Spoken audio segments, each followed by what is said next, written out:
High বন্ধুরা, BD স্মাইলে তোমাদের welcome.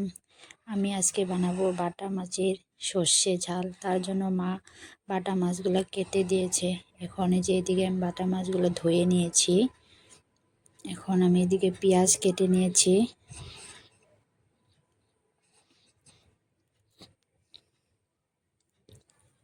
পেঁয়াজ ছোট ছোট করে কেটে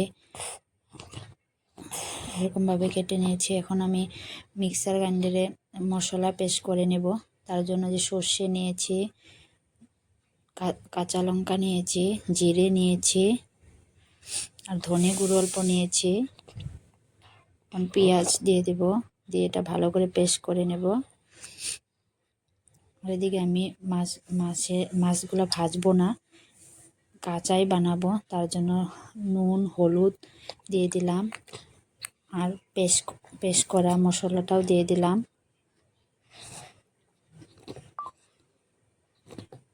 এখন কুচি কুচি করা পেঁয়াজগুলো দিয়ে দিলাম। কাঁচা তেল দিয়ে আর অল্প শুকনা লঙ্কা গুঁড়ো দিয়ে দিব,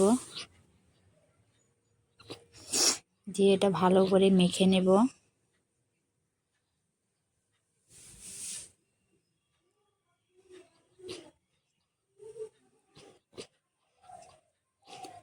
এখন আমি এদিকে কড়াই আগে থেকে বসিয়ে দিয়েছিলাম, এখানে কড়াইতে ঢেলে দেব।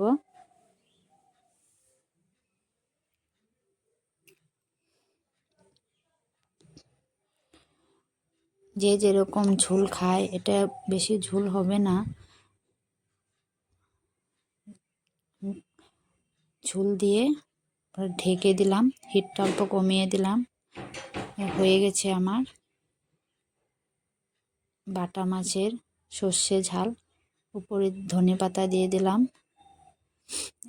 এখন এটা নামিয়ে নেব। কার কেমন লাগলো প্লিজ আমাকে কমেন্ট করো, লাইক করো, সাবস্ক্রাইব করো। ভালো লাগলে বানিয়ে খেও। Bye bye, tata.